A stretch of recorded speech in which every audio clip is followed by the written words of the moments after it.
കർക്കിടക മാസത്തിലെ ഭക്ഷണവിശേഷങ്ങളുമായി നമ്മൾ ഇന്ന് പോകുന്നത് മട്ടാഞ്ചേരിയിലേക്കാണ്. ഇതിലെ സ്ഥലങ്ങൾ കാണാൻ പോകുന്ന യാത്രയല്ല ഇത്. നൂറ്റാണ്ടുകളായി പിന്തുടർന്നു വരുന്ന ഒരു ഭക്ഷണശീലത്തിൻ്റെ ഭാഗമാകാനാണ് നമ്മുടെ യാത്ര. ഇത് കളഞ്ഞിട്ട് എന്താ ചെയ്യുന്നത്?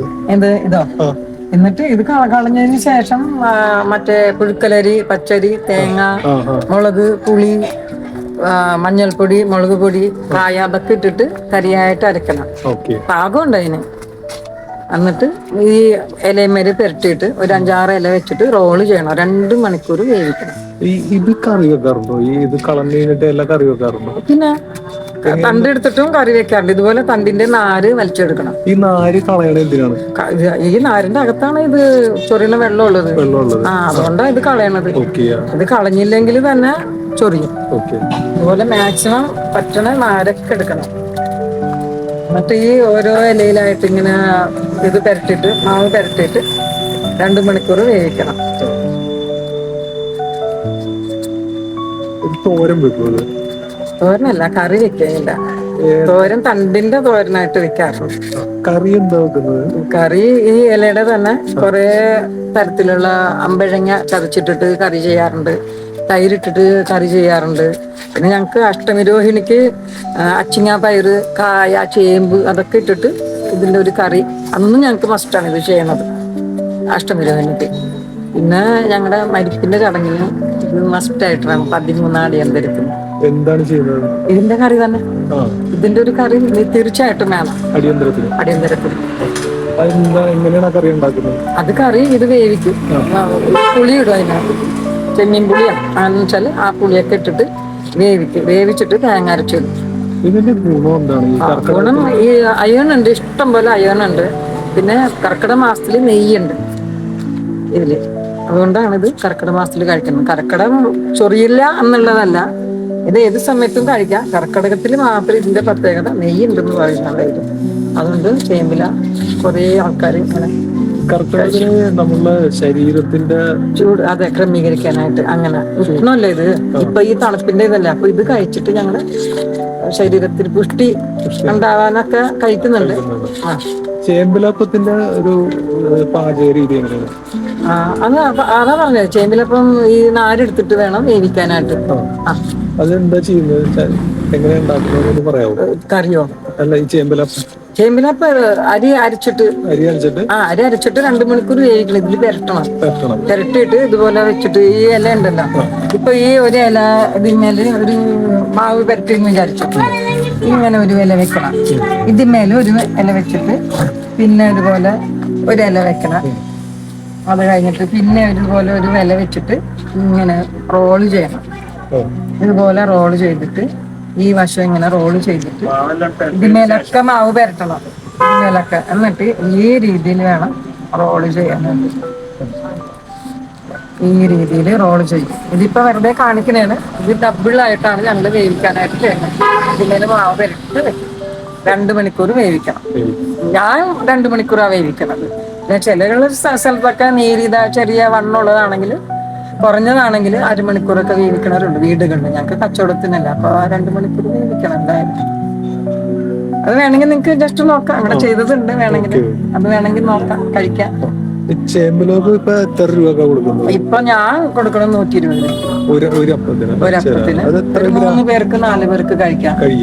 എത്ര ഗ്രാം ഉണ്ടാവും? ഗ്രാമ എന്തായാലും 1 കിലോയോളം ഉണ്ടാവും. ഞങ്ങള് ഗ്രാമല്ല, ഒരു ഇതിനാണ് കൊടുക്കുന്നത്. പിന്നെ ബജ്ജി ഉണ്ടാക്കാറുണ്ട് ഇതിന്റെ തന്നെ. ചിലവർക്ക് മുഴുവനും കൊണ്ടുപോയിട്ട് ആവശ്യം ഉണ്ടാവില്ല, അപ്പൊ ബജ്ജി ഉണ്ടാക്കും. മുളക് പൊടി, പിന്നെ കുറച്ച് അരിപ്പൊടി, അരിമോദകം, കായം അതൊക്കെ ഇട്ടിട്ട് ബജ്ജി ഉണ്ടാക്കിയിട്ട് അങ്ങനെ കൊടുക്കാറുണ്ട്. ഒരു ദിവസം എത്ര ചേമ്പലൊക്കെ അത് പറയാൻ കർക്കിടകത്തിനാണോ ഡിമാൻഡ്? ഇല്ല, അങ്ങനെയൊന്നുമില്ല. കർക്കിടകത്തിൽ ഇഷ്ടം പോലെ സ്ഥലങ്ങളിൽ ചെയ്യുന്നുണ്ട്. ഇഷ്ടം പോലെ സ്ഥലങ്ങൾ ചെയ്യുന്നുണ്ട്. ഞങ്ങക്ക് കർക്കിടകം എന്നല്ല, എല്ലാ സമയത്തും ഉണ്ടാവും.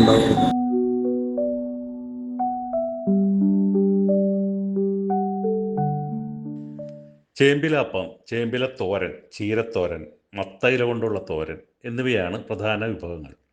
കൊണ്ടാട്ടങ്ങളും വറ്റൽ, അച്ചാർ എന്നിവയും ഈ കർക്കിടക മാസത്തിൽ തന്നെയാണ് ധാരാളമായി ഉണ്ടാക്കുന്നത്. മാങ്ങ, അമ്പഴങ്ങ, അതൊക്കെ. പിന്നെ അച്ചിങ്ങ കിട്ടുന്നുണ്ടെങ്കിൽ അച്ചിങ്ങ ഉണക്കിയിട്ട് ഉപ്പ് പരത്തിയിട്ട് ഉണക്കിയിട്ട് അത് ഞങ്ങൾക്ക് മഴക്കാലം വരുമ്പോഴത്തേക്ക് അത് വേണമെങ്കിൽ ഉപയോഗിക്കാം, വറുത്തിട്ട് ഉപയോഗിക്കാം. അതെന്താ അച്ചാറാണോ? അച്ചിങ്ങ അല്ലല്ല, ഉണക്ക കൊണ്ടാട്ടം പോലെയുള്ള അങ്ങനെ ചെയ്യുന്നുണ്ട്. കൊണ്ടാട്ടം എന്തൊക്കെ വെച്ച് കൊണ്ടാട്ടം ഉണ്ടാക്കാറുണ്ട്? കൊണ്ടാട്ടം അരിയുടെ ഉണ്ടാക്കാറുണ്ട്, വെളുത്തുള്ളി ഉണ്ടാക്കാറുണ്ട്, ചവ്വരി ഉണ്ടാക്കാറുണ്ട്. ഇതൊക്കെ എന്താ അവിടെ ചെയ്തത്? കൊണ്ടാട്ടങ്ങളുണ്ട്, കപ്പ കൊണ്ടാട്ടം ഉണ്ട്, കപ്പ കൊണ്ടാട്ടം ഉണ്ട്. അങ്ങനെ കുറെ വിധത്തിലുള്ള കൊണ്ടാട്ടങ്ങളുണ്ട്. പിന്നെ ഈ ഉണക്കാച്ചാറ് അത് കൊല്ലങ്ങൾ നിൽക്കും.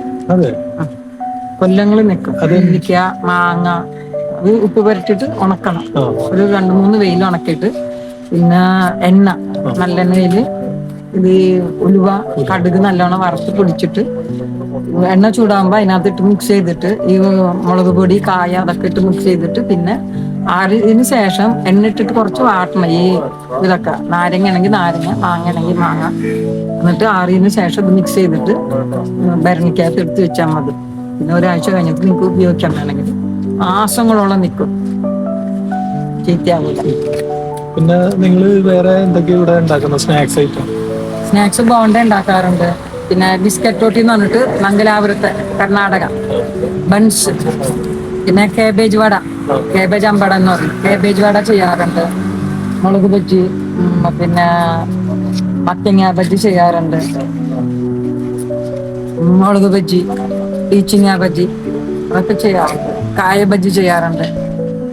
ബോണ്ട, പഴംപൊരി അങ്ങനെയൊക്കെ ചെയ്യാറുണ്ട്. നിങ്ങളുടെ ദോശ, ചട്നിപ്പൊടിയൊക്കെ അതിനൊക്കെ നല്ല ഡിമാൻഡ് ഉണ്ടല്ലോ? ഉണ്ട്. എന്തെങ്കിലും പ്രത്യേകതയുണ്ടോ? പ്രത്യേകതയല്ല, ഞങ്ങൾക്ക് ഇപ്പൊ എണ്ണയൊക്കെ കഴിക്കാൻ പാടില്ല എന്നുള്ളവർക്ക് അതൊക്കെ കഴിക്കാനായിട്ട് ബുദ്ധിമുട്ടില്ല. അത് ചോറിന്റെ കൂടെ ആണെങ്കിൽ ചോറിന്റെ കൂടെ, അല്ലെങ്കിൽ പിള്ളേർക്കൊക്കെ സ്കൂളിൽ കൊണ്ടുപോകാനായിട്ട് ഒരു എളുപ്പമാണ്. ചീത്തയാവില്ല, വറുത്ത് പൊടിച്ച് ചെയ്യണതല്ലേ അത്, ചീത്തയാവില്ല. ഇവിടെ ഏറ്റവും കൂടുതൽ ചെലവാകുന്നത് ഏത് ദോശപ്പൂ? അല്ലല്ല, അങ്ങനെയൊന്നുമില്ല. ഈ അച്ചാറ് അങ്ങനെയൊക്കെ ചെലവാകാം. കൊണ്ടാട്ടം ഞങ്ങള് മാത്രല്ല, ഇവിടെ അതിന്റെ തെരുവ് തന്നെ ഉണ്ട് അപ്പുറത്ത് വിൽക്കണത്. കൊണ്ടാട്ടങ്ങള് ഈ സാധനങ്ങളൊക്കെ വിൽക്കണത് ഞങ്ങളെ പോലെ വടക്ക് വശത്ത്. അവിടെ 1-2 വീടുകളുണ്ട് ഇതുപോലെ പുറത്ത് വെച്ചിട്ട്. ചായ ഒന്നും ഉണ്ടാവില്ല, ഈ സാധനങ്ങൾ വിൽക്കണ കടയുണ്ട്. കൊണ്ടാട്ടം മാത്രമല്ലേ? കൊണ്ടാട്ടം, ഉണക്കാച്ചാറ്, അരിപ്പൊടി, ചമ്മന്തിപ്പൊടി, ചട്നിപ്പൊടി അതൊക്കെ ഉണ്ടാക്കും.